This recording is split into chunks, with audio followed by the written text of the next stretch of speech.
The Producer Podcast is back. To kick off our exciting ninth season of the show, we're welcoming back Josh Walsh to talk about his producer journey since we last talked in season 4 of the show, as he's gone on to produce films such as Jesus Revolution and Unsung Hero. So without further ado, let's continue the journey.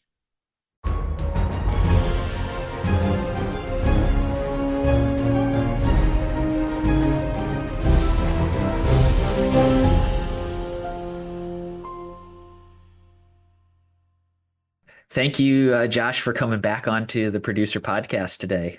Of course. Glad to be here. Yeah. So it's kind of crazy to think the last time you were on, Jesus Music had just released a few weeks earlier in theaters. Wow. So just kind of catch people up, like what have you all been up to since then? Yeah. What a cool I forgot that the last time we spoke, it was Jesus music. And that's fun because for me, it's been this crazy 2 year journey for me from that point to today. I think I spoke on our last podcast about how I felt God call me out to start producing. I'd Hmm. been a part of Kingdom Story Company for years and had been a producer on all those projects and really helped in a lot of ways that I'm very grateful for, like, because I learned so much about the distribution process and the financing process of making movies. Um, and I don't think I would have ever been able to get that experience if I didn't come up through that system. But at the end of it would have been 2021, I started to feel like God was calling me out to produce, and that's where we kind of spoke last, which was after I finished Jesus Music, which was my first real venture of saying like, hey, there's a project I really believe in. I want to go produce it. I want to find the financing and the distribution and kind of bring that together. And God taught me so much through that process. And it was very neat. Right afterwards, I felt God say, it's time to walk away from the journey that I'd been on for 10 years with Kingdom Story Company. Hmm. Love those guys. It was such an incredible time I had there. But I felt like him say, take a leap and you don't need to know exactly where you're going to land, which was scary for me because I'm a very like career driven guy and I'm very calculated about things. But I felt like that's probably what God was trying to work through with me. And so I took this leap of faith and I did not know what I was going to do next. I just knew that I wanted to make stuff and I wanted to make stuff that I believed in. Um, not necessarily recommending this for everybody, but so we took that leap of faith, and then it was really special. I had a couple opportunities come, and I did not feel like it was what I was supposed to do, and I said no. And after a while, I started to feel crazy, kind of like, why am I saying no to everything? I need to say yes to something that's at some point. And Kingdom came back to me, John Irwin and Brett McCorkle, and they said, Josh, we really want you to produce on Jesus Revolution with us. So it's like I've been running in this company, working with this company for 10 years. I leave, and then they come back and offer me a project. And I think there's a lot of lessons in that. One, it's important how you leave somewhere because if you leave on a bad in a bad place, you never know if that might be where your job is coming from or your gig is coming from or a connection or a relationship. And so it's always been incredibly important to me to try to leave somewhere better than I found it, and think about life not so linearly, but to think about how all this might connect, and it'll Hmm. even connect further as I explain kind of what has happened since. So I went and it was neat because Jesus Revolution had a lot of the tenets of Jesus music. So during the pandemic, we spoke on our last podcast. Jesus music kind of came together uh, as a project out of necessity. All the productions that got shut down, and Brett McCorkle, someone who I believe is so talented. Um, that we had worked with on I Can Only Imagine. I recruited to come in and work with us, and I think John saw how well he did at Jesus Music and thought, man, this would be a really great team for Jesus Revolution. So he recruited Brett McCorkle and a guy named John Puckett, who helped edit with him and is one of his key creative collaborators, and kind of brought that team over and dropped it into Jesus Revolution. So I was out there freelancer, and John called me and said, hey, it's your team you just worked with for the last year on this movie. Why don't you come over and join us? We need the help. And what I loved about the opportunity was, I mean, again, there's not any clear path necessarily for producers. There's no do this, do this, do this, and then it ends up you'll have a successful career. It's just you gotta find a way. And what was so neat about this, and has been one of the unique privileges of my career, is I got to come alongside really talented people. So Kevin Downes was what I would call the lead producer. I mean, this is I Mhm. might have covered this on our last podcast, but the role of producer can be a little ambiguous. I mean, Uh-huh. even for people in the industry, right? And we're all going like, "What? Who is this? And what? Why are there 17 producers on this film?" So I'll bring a little bit of light for the newbies, and then for the people that know better, maybe they don't even need to listen to this podcast, or maybe they can. Maybe they'll learn something. I love to learn, even if it's one thing.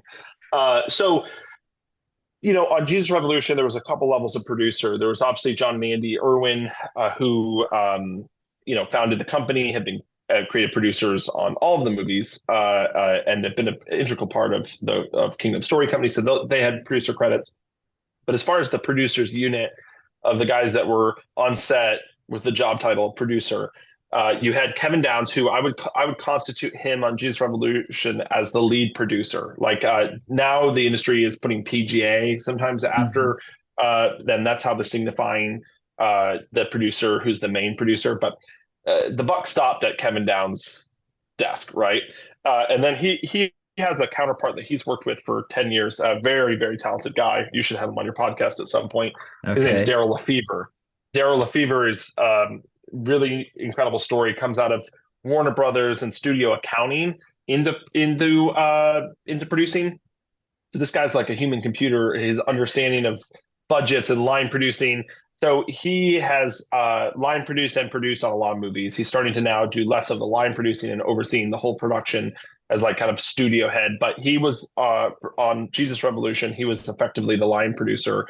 And then they needed somebody on that one who was kind of the doer, is what Mhm. Kevin and John kind of described it to me as. Like, we need someone who's just going to be a catch-all, thrown in there, work with the creatives, problem solve, and that can be very glamorous, and it can be not glamorous at all. And that's the job, right? Like I just was listening to a book by the director who is directing the new film Wicked that's coming out around Thanksgiving. And he talked about how he used the analogy of a kitchen, and I thought it was really great. He said, in a kitchen you have the the staff, you have the chef who's inside the kitchen in the back hollering orders, doing all the non-glamorous thing, and then he goes into the dining room area and he's over there, woozing, wooing the customers and talking about but you got to have two sides of that job. But most of the work is in the Mhm. kitchen, right? That's producers. Most of there's red carpets, there's neat meetings, there's neat stuff, but a lot of the work is in the kitchen. And I thought that was a great analogy to producing. So yeah, I had the opportunity on that to really work with Daryl and Kevin and serve them as in the producers unit, which we talked a lot about that on the last podcast. How Mhm. service is such a core part of what I believe the role of producing is, and so I got to work with them and really serve the production, serve the creatives, and also I felt like I was kind of bullying with bumpers, if that makes sense. Like I could try things, and I hope you could call them up and see if I added a lot. But my goal there was like learn a lot and just serve Mhm. Kevin, serve John, serve Brent, serve Daryl, and just try to help that production happen. And like I said on my first podcast with you, films are problem solving or problem making factories, right? And if you're a problem solver, this is a great environment. So uh, really enjoyed that experience. It was a bigger budget film, and it had incredible cast, and so I got to be just like inserted into that and serve that production. And I just see how God plants all these things. If I hadn't done Jesus music, I don't think I would have prepared for Jesus Revolution. If I didn't have Jesus Revolution, I don't think I would have been prepared for what God had next for me, which was Unsung Hero. So I see how he orchestrated all of it. And so it was a nutty season. We finished Unsung Hero in the spring. I got home and was just trying to assemble life. And then Joel Smallbone called me. And he said, Joel Smallbone, if you don't know, if your audience doesn't know, he is the lead singer of a band called For King and Country. And, very popular in the pop Christian space. Very creative guys. I've been Okay. acquainted with their team for a long time, done a few projects here and there that kind of intersected with their world, but never really got to know them too well. But Joel called me up, and I was familiar with this property that he had been developing called Unsung Hero. And Funny enough, in the small world of things, when I was running Kingdom as the COO, they brought it to us, and at the time it wasn't a right fit. But one of our employees at the time, Richard Ramsey, who's a writer, they really wanted to work with. So they developed and wrote the script with Richard Ramsey, and we kind of loaned him out to help with that.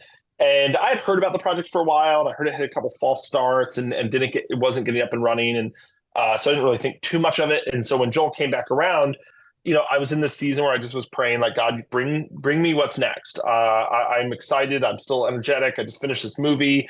I would love to work with other creatives. I love Brent and John and the Kingdom team, but I've been working with them for 10 years, and I was kind of looking for who's next that I could really help serve alongside. And so Joel called me up and pitched me the idea for it, and I told him I thought it was a terrible idea. And he was taken back, and he was like, "Well, okay, don't write it off. Like, let's get some time together and let's talk about it." So I wrote down like my 5 reasons we shouldn't do it and what we should be doing. And I was real confident, and I went over there to kind of tell him we shouldn't do the movie. And then he, and this is part of the process of directors and producers working together. There is this funny symbiotic relationship. So I went there and I heard him out, and I felt kind of impressed on, by God, that, hey, if you're going to develop a deep level of trust with a creative, you might have to trust that he sees something you don't, especially in a property. If you're going to go deep with a creative partner, as a producer, you're going to go very deep with your creative partners. And if you're going to have a successful relationship, there has to be a level of trust. Yeah, so I prayed about it. I felt peace, and since things really kind of broke through, they were like, listen, for King Country is all this pop and sizzle, but there's also a lot of heart to our brand.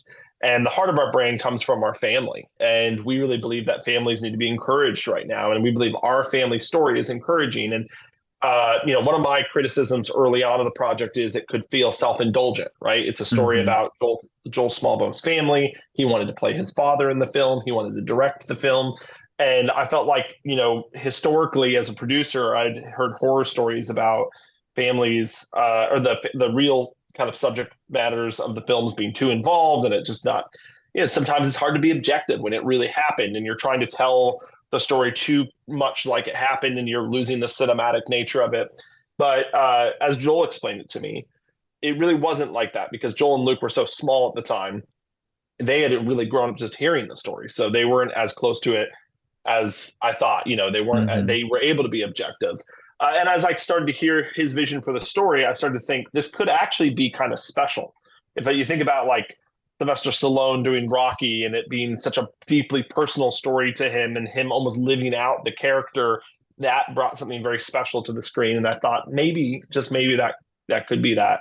And I felt I should do it, even though a lot of things were saying this could be terrible. It could be a bad idea. It's half the budget of your last film. And we had it's so cool. It was the whole story of Unsung Hero coming to be, and even the production was kind of this miraculous story. And what's neat is the story itself is a very miraculous story. So there were so many moments of life imitating art and art imitating life that it was getting all like it was kind of wacky and special. So I said yes. I told them I could commit to 3 months to try to get the movie up and running. We had a production company at the time connected to the film that was going to finance it. And as happens in film, there's no villains in this. It's just kind of the way it goes.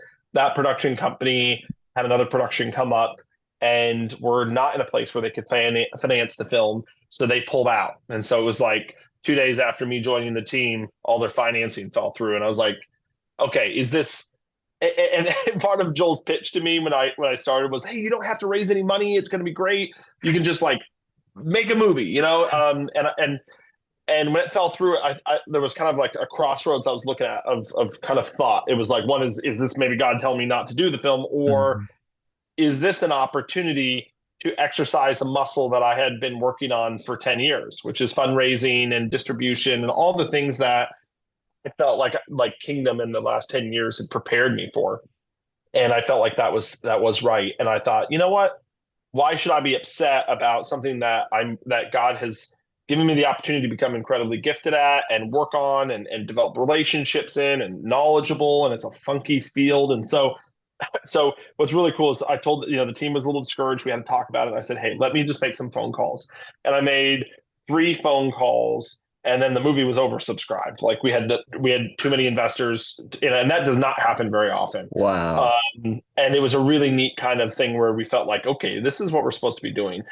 So we were funded within a day, and it has nothing to do with how good my skills are at fundraising. I think when God's in something, He provides, and it works. Now there was a lot of hard work that came after that for sure, and that I could talk a lot about. But the movie came together, and we were going to make a movie. But then we had another challenge of like we have less than, I think at that point we had like 10 weeks till we were supposed to be in principal photography, and we had a hard out because Joel and Luke were going on tour that fall, so we could not push it.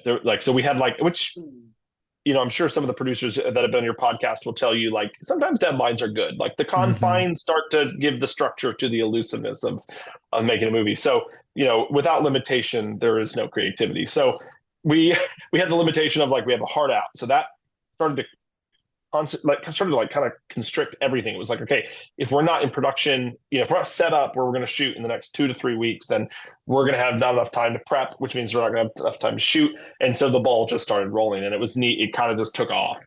And man, what an incredible journey of partnerships. I got to partner with another great producer that you should definitely have on your podcast, if you haven't already. His name's Justin Tolley. And Justin Tolley, very known in the faith community. I don't want him to get too much known beyond that, because then I'll never be able to hire him, because he's so gifted. He's produced The Chosen. He's produced every one of the Kendrick movies. He is just a great guy. Small world principle on things. My first project I ever worked on, a feature film, October Baby, I worked with Justin Tolley on, and he was about the first AD of that project, and I was his PA. So again, that full world kind of circle of like, hey, you need to, when you be faithful with little things, you'll be faithful lost. It was so neat to be able to come back to him and say, hey, can you produce this with me and partner with me? And man, our relationship even flourished throughout the production. But it was so neat to be able to kind of go back to someone that was one of the original kind of guys that helped me in the space. So we got together, and he joined forces. He felt called to do it. And it just became this journey of faith after that, of just, casting and crewing up. And it was during the middle of a production boom, and we were in Kentucky, and we were trying to hire crew. I mean, we had to go through like 73 key grips before we found one that was available to do our film, and so many miracles throughout the production process of locations falling through, but better locations coming up, and casting the main character of Helen in it. So yeah, just a neat journey. And I felt like that path from leaving Kingdom, doing Jesus Revolution, really just set me up to be ready. Like if everything else was kind of felt like training, and this was like the deep end without floaties, I was like, it was time. I was either going to sink or swim. And you never do anything alone in this Hmm. business. Like, and that's what if you're a loner, it might not be the best space for you. So I got to go along with so many incredible people, and I just was so grateful. And Unsung Hero came out a couple months ago, and it was great, and it did well at the box office. And so I was just very grateful for the last 2 years of the 3 projects that I've got to be a part of: Jesus Music, Jesus Revolution, and Unsung Hero. And I can go deep on any of those subjects, but that's a little recap of the last crazy 2 years of my life. Yeah, no, that's definitely a crazy time for sure. There's a lot we could talk about Yeah, where do you there. want to go with it? I can talk as little or as much as you want on any Hmm. of the production, distribution, independent financing, independent distribution, Hmm. producing, lessons I've learned, mistakes I've made. I've made a lot more mistakes. So yeah, you tell me where you want to go with it. I guess maybe a fun starting off place would be like if there's other producers out there that were like you who have been with like a company for a while and are considering Yeah. that call to freelance, what are maybe some things they should consider or talk about with, their families or Yeah. that Probably before health they make insurance. that jump? No, yeah, that's a great question. My situation was pretty unique. I mean, there's not a lot of film companies that are employing people full time. That's what was Hmm. special about Kingdom. So leaving was kind of terrifying. Uh, Going out on your own, if you're leaving a job and getting into a new field is always something that I think is very important to consider carefully. My process was a lot of praying through it, talking with my wife, calling some mentors of mine that have been career mentors and life mentors, and really just telling them my motivation. And as I kind of explained my motivation, they all said, it seems like this is what you're supposed to do, which is move Mhm. on and do this next thing that God's calling you to do. And I felt like very clearly it was time to go. I think that's where a lot of the work of the last 10 years or your previous work really will kind of be put to the test. Did you develop good relationships? How did you leave such certain situations? You know, are you known for excellence? And I've not always done it perfectly. I'm going to say that now. Like, I have made as many mistakes as anybody can make, and I have messed up relationships, and I have done things imperfectly, and you're going to. So I'm not saying you have to have a perfect record into this. I think, man, I talked about this on the last podcast. I love the Proverbs. It's one of my favorites. I grew up reading the Proverbs and Psalms each day, and the proverb that says, a good name is rather to be chosen than great riches, I think is so great, and it's so relevant, especially when you're a freelancer. You're only as good as Mhm. your name in some ways. So I think knowing what you are offering, and I even am still trying to figure that out in all the ways that I work, but knowing how you can bring value, right? If we talked a lot on our last podcast about serving and bringing value to others, if you know how you can bring value to partners as a freelancer, then I think you're in a good spot to get out there, because everybody has problems, right? We all have problems, and we pay people to help solve them, right? So what are the problems that you're going to solve going out there into the freelance world? And as I started to consider the landscape, I'm more explaining my thinking, and hopefully that people can relate to the thinking. I looked out at the landscape and I thought, okay, when I was at Kingdom, we had a problem of not enough producers and not enough teams out there. Like, we had plenty of, I mean, at the time, I felt like we had plenty of content and we Mhm. had plenty of funding, and but I felt like there were some problems in the content that was being made, and there was, and the issue is, like, you can be the best marketer in the world, but if you don't have a product that that is right for the marketplace and right for your audience, then you're not marketing strong material. And so you're kind of already at a disadvantage. So I thought, okay, that's not where I can bring value. I would love to bring value. I'd like to serve downstream the marketing and the distribution, the studios, by helping directors make content better and make content that serves the audience and has a chance at being successful. The other part of that kind of downstream is how you finance it and how you set it up. If you overspend, you're gonna have you're gonna make it difficult downstream for the investors to recoup and studios to see it as an attractive proposition. So all those things, those considerations that happen at the concept level and the preparation level, if you don't really think into those things deeply, by the time it makes it to distribution, it's too late, right? If Mhm. you have put stuff in your movie that is going to be offensive to the audience, or if you've not made a movie that's compelling enough to get an audience out, then what studios are left with, or distributors or partners are left with, is just trying to make the best of what they have. And so that's where I went to. I think I can help other creatives, other people that have great ideas and creativity. Take, the small bones, 4-time Grammy winning musicians, incredibly visual storytellers in their concerts and their music videos and their movies. They made a movie called Priceless before. And I just thought, man, I wonder if I could take everything I learned from Kingdom, come alongside them. Not that I'm some sort of wise sage. They have something I don't, right? They're Mhm. solving a problem that I can't go out there and direct a movie. I don't want to and never want to do it. There's probably a director's podcast that would be, you can interview those people, and they're more interesting than producers. But I feel very called to produce, and I have no desire to direct anything ever. So as a producer, they solve the problem as bringing the creative and the story and the direction, but I can bring the marketing, the business, and the creative instincts there. And there is a level of creativity there that has to be brought to the table, and challenging the some things. And So I felt like, okay, I can offer that in the world. If there are creative teams that are trying to get movies made, I think I know how to get movies financed, distribution. I can offer that. So those were the things I thought about. And I thought there's probably somebody or a couple of people out there that need that problem solved, And Mm. so if you're not a producer, maybe you're a post-production person or a production person, you think through the need out there, and if you think there's enough people that are willing to pay you to do that, then yeah, then I think you're pretty, and you're putting your all into your work, and you're doing great work, and you're being relational. I think there's going to be opportunities for you out there. And so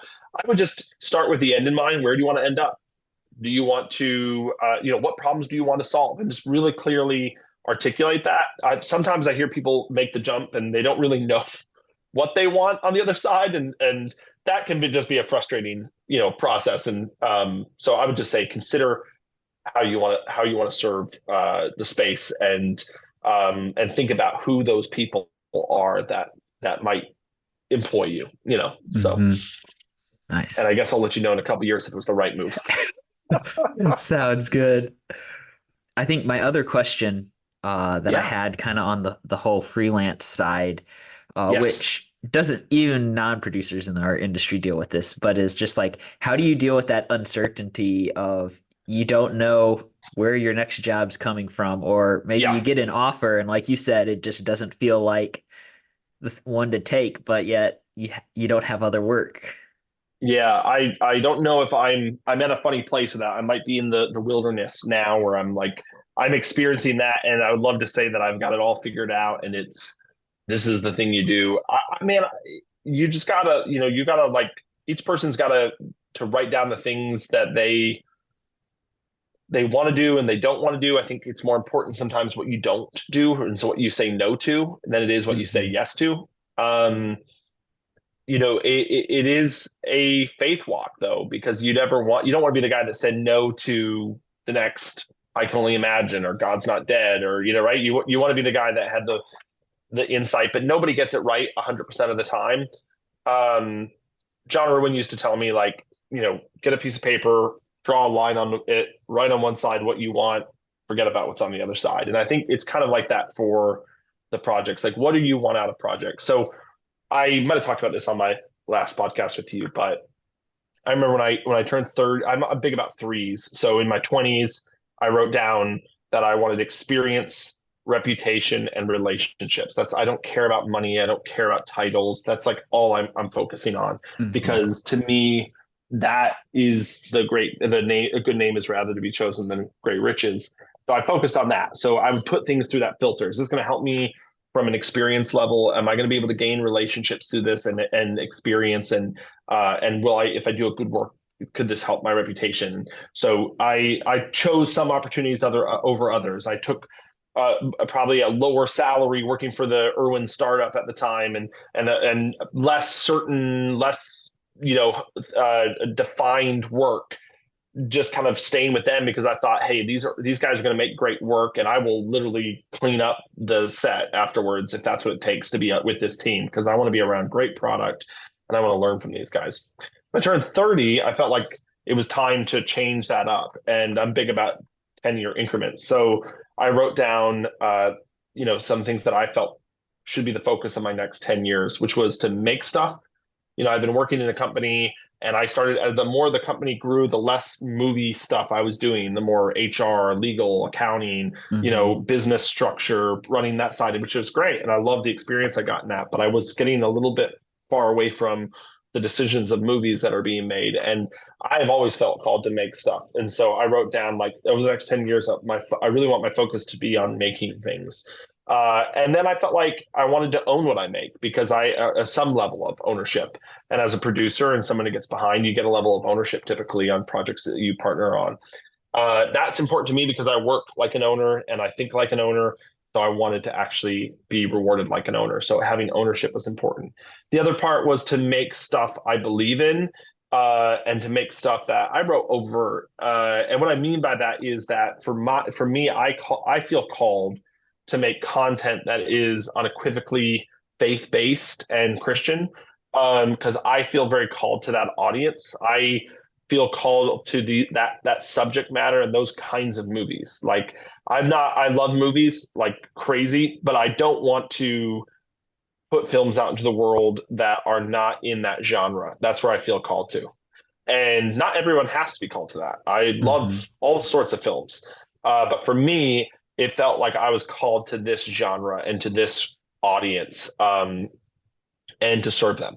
So that's where I feel God's leaning. So now, as opportunities come my way, I evaluate them through that lens. Is this a film that I can I can make, that I can bring value to, and can I get ownership in it, and can I it doesn't represent the values I'm trying to put out into the world.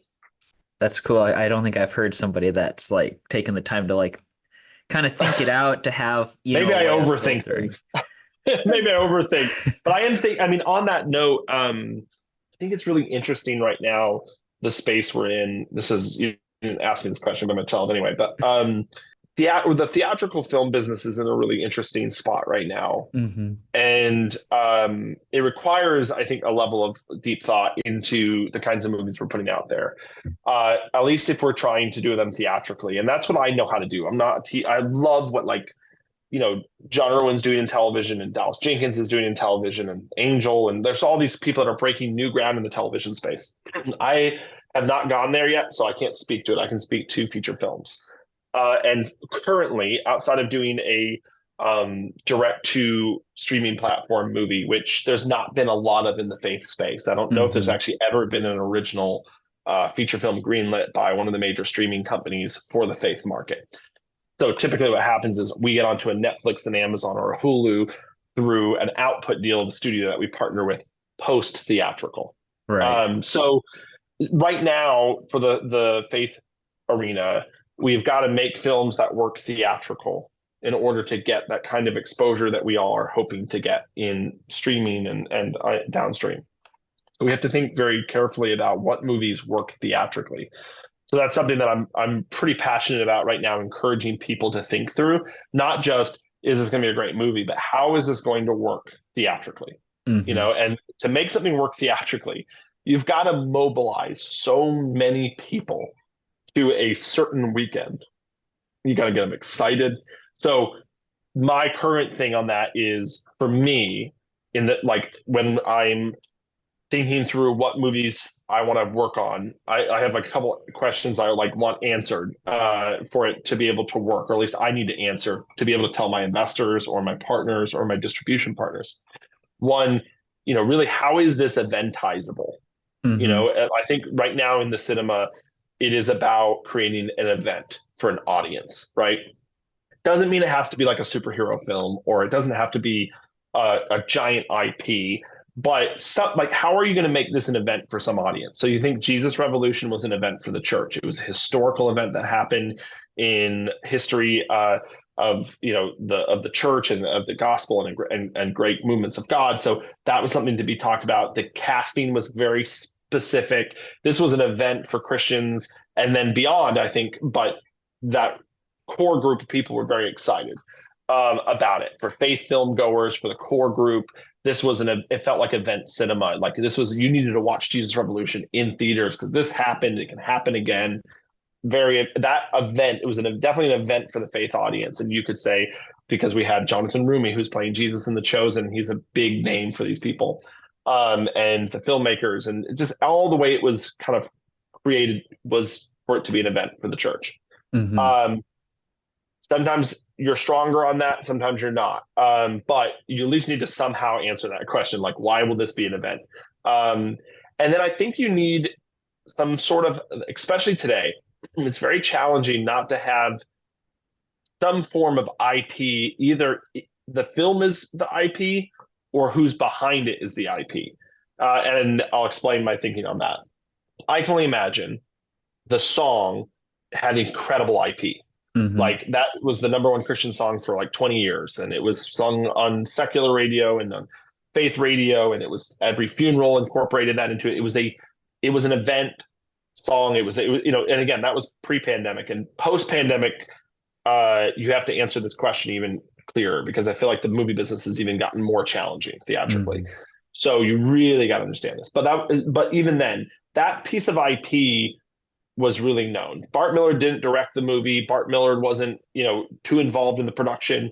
They helped promote it, but the song was the IP. And so at that time, we like Kingdom, Irwin Brothers, that wasn't a big thing. It was nobody knew their films. We'd done a couple, so maybe there was a small following, but the film's IP and like the song itself was the killer IP, right? And then we had the Right. pairing of Dennis Quaid, who was a big name actor, and it's the right IP, right? Matched with the right actors.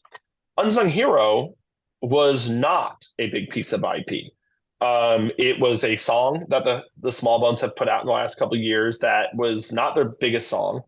Wasn't even very popular before the movie came out.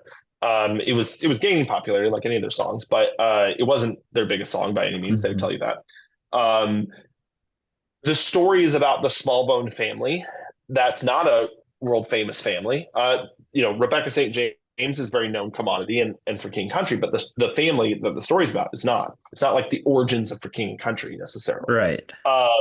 It's not the For King and Country movie.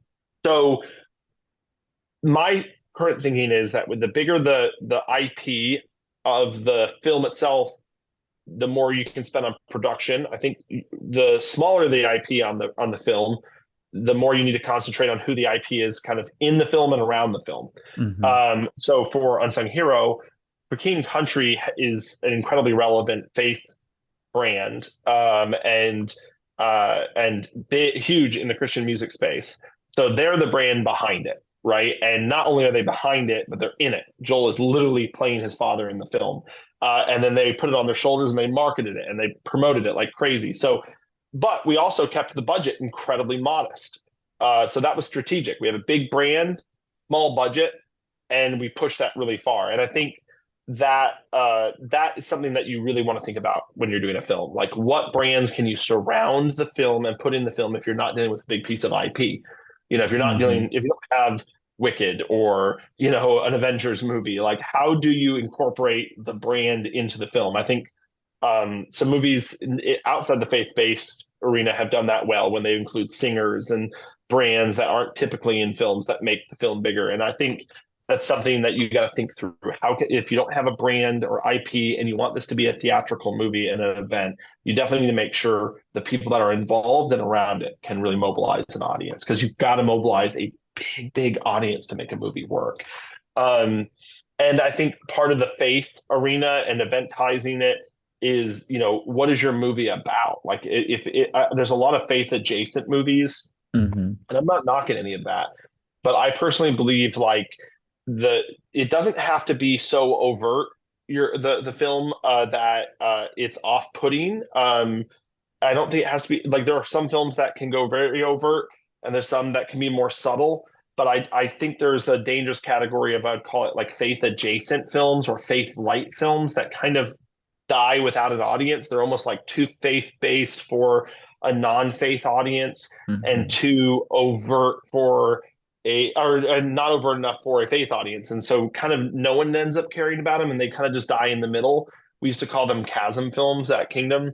And I think, again, I don't want to knock any of those movies. I think those films had some of them are really great and had incredible intention, and I understood where they were going, which is like, hey, we want to get an audience that doesn't typically see faith-based movies, and I think that their intentions of the filmmakers and the studios and all that are not bad. I Mhm. just think it to me. I think that you've got to know who your audience is, and you have to at least have like one or two audiences you're really going after in a strong way. And if you don't, I think you're in danger of getting nobody excited about your movie. And when you're currently in the theatrical space, you've got to get an audience excited about a movie. So that was a long soapbox of mine, but for producers listening to this, that is Mhm. just my piece of advice: is like, really know who the audience is. So on Unsung Hero, I knew the For King and Country audience was going to be incredibly excited about this movie, right? If Joel and Luke did any movie, they're going to be very excited about it. But we needed to make it even bigger, because let's say there's 2 million people that follow the Small Bones religiously and will come out to a movie. We needed more. So, partnering with Kingdom was a key part of that.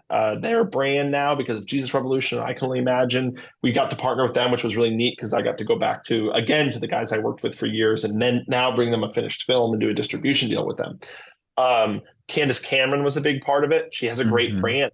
She's has a loyal brand. She's not been in theaters, so that was a new novel kind of idea to push her audience to theaters, and so really partnering on that level broadened the movie that I think otherwise would have been capped at a lower box office. But we Hmm. made it an event for the For King Country audience, for the Faith audience, for Candace's audience.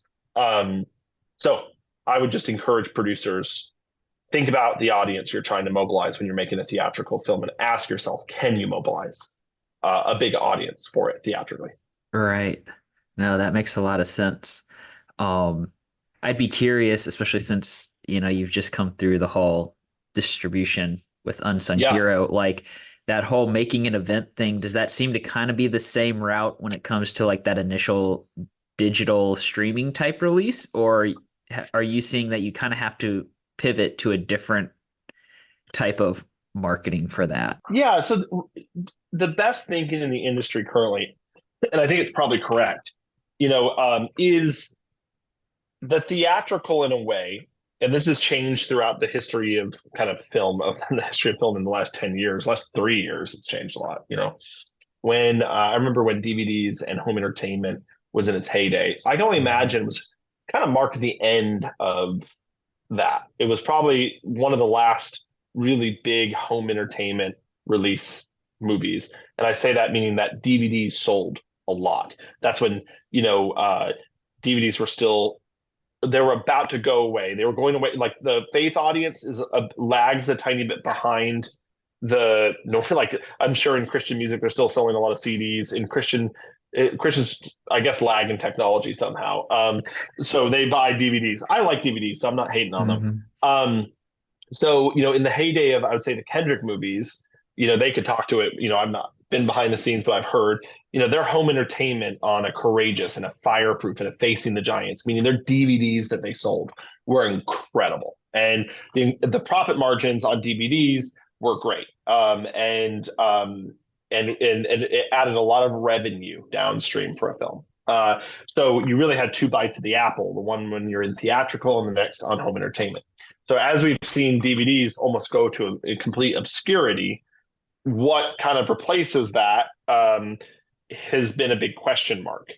We Mhm. used to be able to kind of calculate how something would be profitable by saying, okay, it's going to make this much in theaters, then we're going to have this incredible home entertainment release. And there are smarter people that can talk to this than me, but from my kind of observation, it hasn't completely righted the lack of home entertainment through DVDs yet in the downstream. So you're starting to see the windows between theatrical and home entertainment shrink. That's one of the big Mhm. takeaways from the pandemic. They shrunk the window. It used to be longer, meaning the time from a movie coming to theaters to the time it is available on DVD or digital used to be longer. And that was a big fight with the theaters because the theaters wanted there to be more time. So there was more value set on the theatrical window. And the home entertainment side of things, the studios wanted to be shorter. That has shortened because the business needed more revenue, but I haven't seen it completely make up for the lack of DVD streaming. I think the idea early on was that streaming revenue and things would make up for that lack. It really hasn't. That's why you're seeing a lot of emphasis on trying to make things more successful theatrically, because there would be a Mhm. thinking back in the day like, okay, it did okay theatrically, but it'll make up on home entertainment. You really need things to do well theatrically. That's, as a producer of movies, I mean, there are smarter people you can interview. From my perspective right now, you really need to get a movie.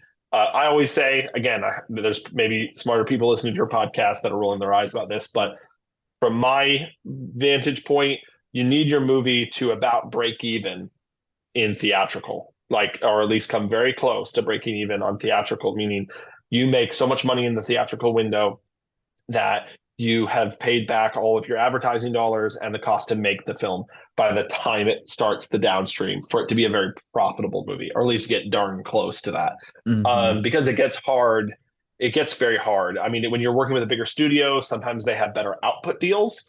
Output deals are the deals that are pre-negotiated with the studio between like a Netflix or a Hulu or an Amazon. And if you have a very strong output through them, sometimes you can do okay theatrically and make it up on home entertainment and streaming. But really, as a rule of thumb, a lot of us look at like, have we hit that magical number theatrically where we're at least we know we're break even and then beyond.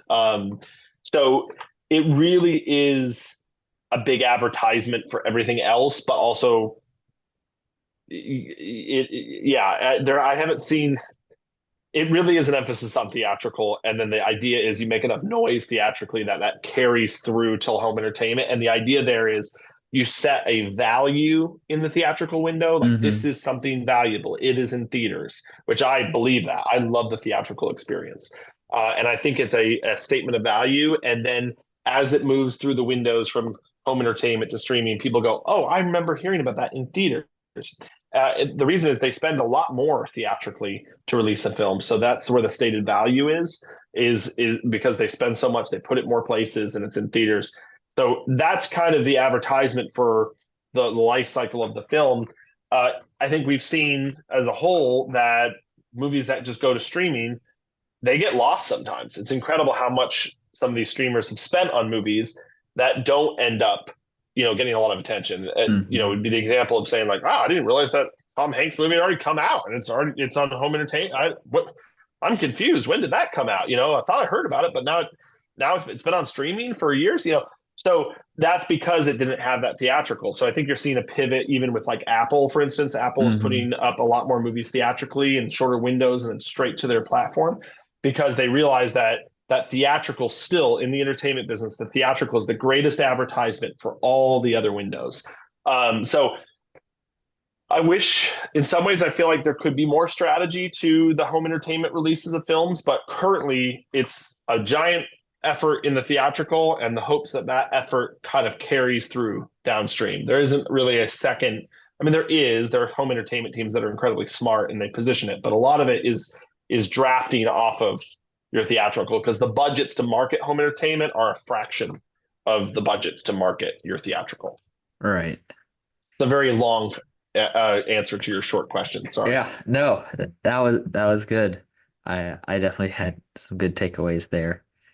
Um, so I know we're starting to get close on time, so I got Yeah, like yeah, two more questions love it. I'll for try you. to I'll try to be more concise.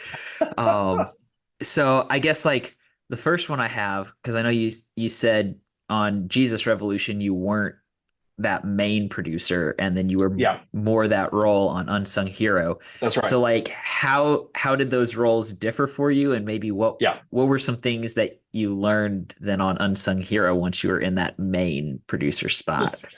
it's lonely. No, it.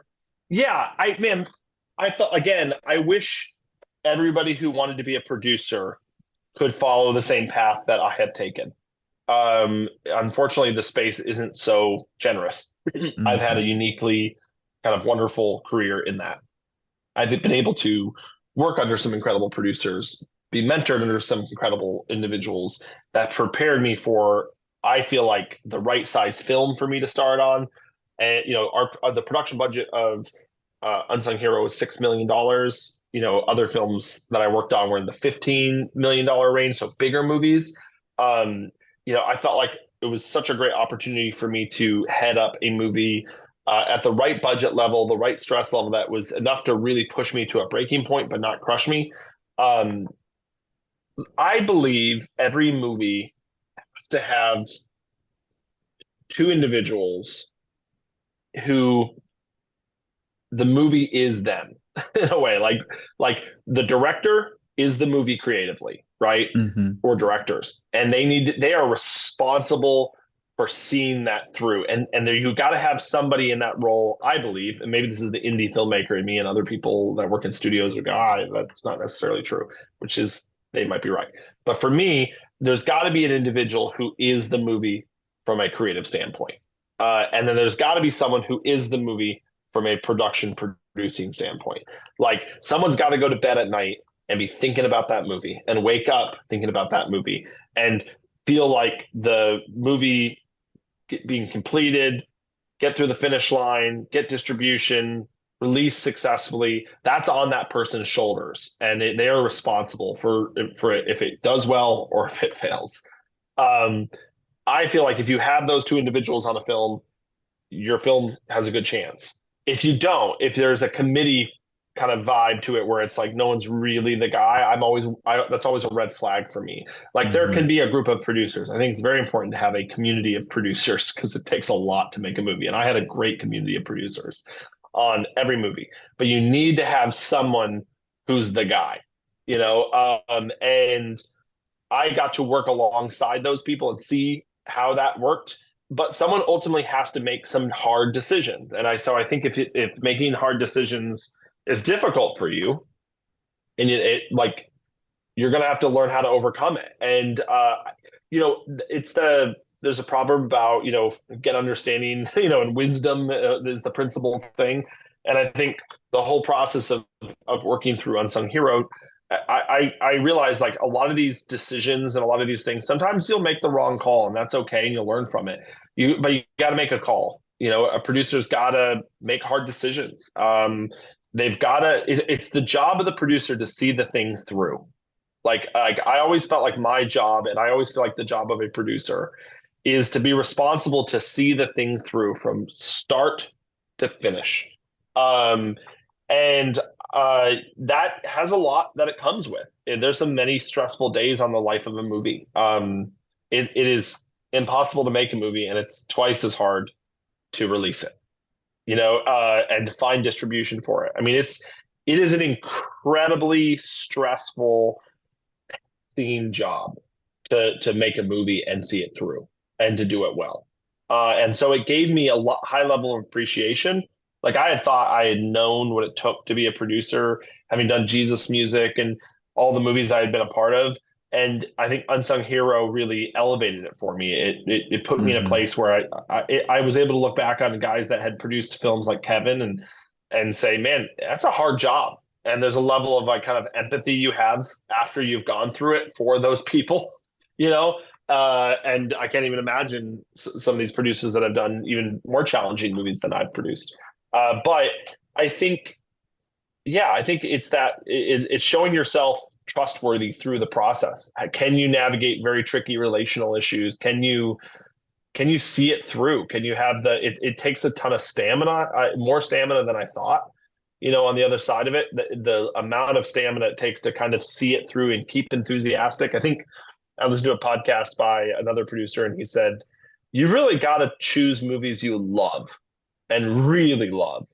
Because Hmm. a year into it, when you're done with post production and you're trying to sell it, and you got to wake up every day and be excited about that movie, you're going to regret it if you didn't love that movie. And there have been some tough days on Unsung Hero, some days that I woke up and did not want to have to go do my job and have conversations that I did not want to have and fights that I didn't want to have. But at the end of the day, I thought, man, I love this movie. And I really think this movie is going to encourage people, inspire people. And that gave me the energy to keep going. So yeah, I have a greater level of appreciation on this side of it. I've learned that it can be a lonely position, to have to make a call, to have to be the guy that will have to stand on a decision, good, bad, or indifferent. Hmm. Um, there is a lot more difficult days than there are not difficult days. Again, it's the job though, and I would tell myself that. And I did a lot of work with Luke Smallbone on this one in the production side, and we would kind of tell ourselves like, well, this is the job of a producer, is to have this conversation, is to get this person on board. Um, and I think it's very important to surround yourself with people that can speak truth to you and encourage you during those times. And I had a lot of people, and it's important not to do it alone. This Hmm. is too tough of a job. You want to surround yourself with a multitude of counselors. That's not to say that you're going to defer your authority. Like, as the main producer, you need to make the decisions and you need to stand on those decisions and you need to make decisions. But it is good to seek counsel on these things. It is good to call other producers. I can't tell you how many times throughout the process I got to call producers that I had worked with throughout the years. I called Daryl and say, Daryl, how do you get an airplane on a film? Like, how do you how do you even get an airliner? I don't even know how you do that. Like, Hmm. or call Kevin and say, how do you do this? I made a mistake, and I made some bad mistakes throughout the process of Unsung Hero. And I made a big mistake. What do I do now? And he, and Kevin kind of go, yeah, we all been there. Here's what you do. You know, when I was feeling like I had let the small bones down, I had let the movie down, that I was a fraud, you get a lot of imposter syndrome when you're, especially on Hmm. the first one, where you're the guy. Like, it was very hard for me throughout each day of the film production to stop and go like, when are the adults going to come and take over? This is ridiculous. Like, how am I getting away with this? Like some that like is, it's time for a real producer to come in and finish this job. And then you kind of realize it's like parenting. If you have children, you realize you're like, there's a better parent to parent this child, but you realize like, this is my kid and I'm going to have to parent him.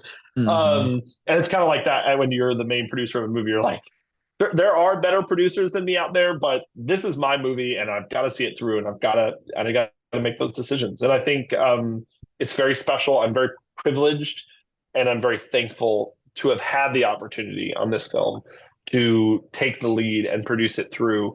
But I didn't do it alone. I had great people around me. So my encouragement to anyone out there who's maybe taking that next step from producing with people or never having produced before, just don't do it alone. Do it with people. Be courageous. Make the decisions you need to make, and own the mistakes that you make. But don't do it alone. Bring some people along with you. Have some producing partners or executive producers and people that you can go back to and ask for advice and help, and actually help you. Sometimes there were many times I made some mistakes I really needed help with throughout the way, and I got the help I needed. Hmm. But yeah, it's a task. And if you Yeah. love problem solving, if you love pushing things through, then you'll love the job of producing. But it's a difficult job. It's fun. Yes, that's for sure. Kind of my final question. The final question. And this is kind of like my question of the season, I guess you can call it. But one Love of the that. things I always enjoy doing is following other producers on like social media and even just Yes. kind of watching like what do they do. So I'm just Yeah. curious like to hear kind of how you use social media to market either the projects you're creating or even just yourself now that you're, out there I probably should freelance. be better at there are probably people that have better answer to this question. So I love following other producers. Producers are a weird category. I feel like directors are better at getting out there. Producers are most of the time are pretty low key behind the scenes kind of guys. They don't Hmm. want to make a big fuss. You gotta have to seek it out. So, I probably should do better. I post I kind of spam everybody with my projects. I just am like always my wife's like, you've got to do more original posting. Like, this is like you're just reposting everything the social page is posting.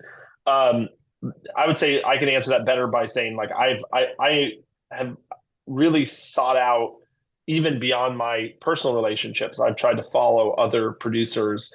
There's a couple podcasts out there where behind the scenes people are more in front. Hmm. Like the Deakins podcast is a great Yep. podcast by Roger Deakins. He brings on all these different crew members and he talks more like the practical. And I've always had a heart for the practical. I'm always wanting to hear more. Like, yeah, I love hearing a big visionary director like James Cameron talk about making movies, but that's not super relevant to me as a producer. I want to hear like what it takes. How do you put this? How do you figure out a location when you don't have any money? Or how do you like get an actor to say yes to your project? Or how do you get a script out of, turnaround? And, like those are the things I really want to understand. So seeking out producers that are willing to kind of talk shop in a very practical, non-philosophical way Hmm. is what I've been seeking out a lot of. And I find it typically on podcasts and stuff. And, Okay. I try to put those resources out there. I probably should do better at that. Doing stuff like this is fun for me because I get to talk. Um, I, I try to talk as much as I can with younger filmmakers or other producers. And man, producing is just so difficult and changes so frequently that like even just having a community of producing friends, which I have a community of producing friends, and just talking to them. I mean, sometimes I'll just call up. It's not really answering your question because this is not publicly on social media. We should do it. I should like host Zooms or something where I talk with other people and ask them questions. But um, most of my learning comes from that. It's just Hmm. conversations, listening to podcasts. There's a lot of great podcasts out there about the business. And I'm always trying to stay really tuned into to understand the trends of what's going on globally so that I can make the best decisions for the movies that I'm working on. So I listen to, there's a podcast called The Town, which is a great podcast that goes through kind of the day-to-day business of film. And they talk about movies that are coming out. That's more from a distribution and marketing side. Hmm. And I listen to Deacon's podcast to hear about what he's going through. And I've just recently started really love to read books by current filmmakers talking about just what it takes to make movies. Yeah. Not even from a faith-based perspective, more just from what does it take to make movies in general. So I'm in the middle of a book by the director that the movie Wicked that comes out around Thanksgiving. The director behind that, a guy named John Chu. I just I like to understand what it takes to make movies and try to take. I think I talked about it in my last podcast. The investor from Shark Tank wrote a book called like the I think it's Business by or The Sport of Business, Hmm. and by Mark Cuban. And he had this idea in his book called like the knowledge advantage, which was he would say, "Man, I'd read 100 books. If I get one thing from each book, it was worth the read, right? Even if Yeah. it's a total waste of time, if there's one idea that I can take from it." So I've really taken that to heart. So I'll listen to podcasts, I'll listen to books, and I'll have conversations with the producer. And if I can just take like one or two things out of it and go, "That's really good," like that will help me in my journey. Hmm.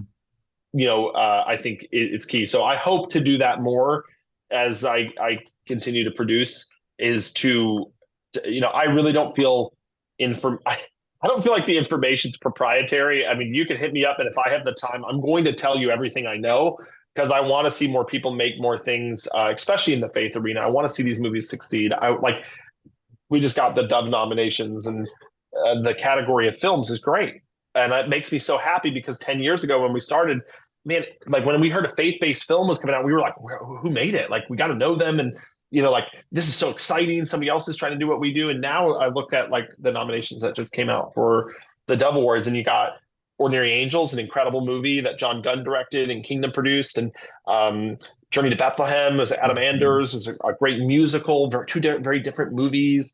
Sound of Freedom, which is an incredible movie that was breaking box office records and the number one indie film that crushed some studio films, a couple of years ago that is in the category, an unsung hero. And I'm just like, this is great. It's great to see these many products of quality emerge.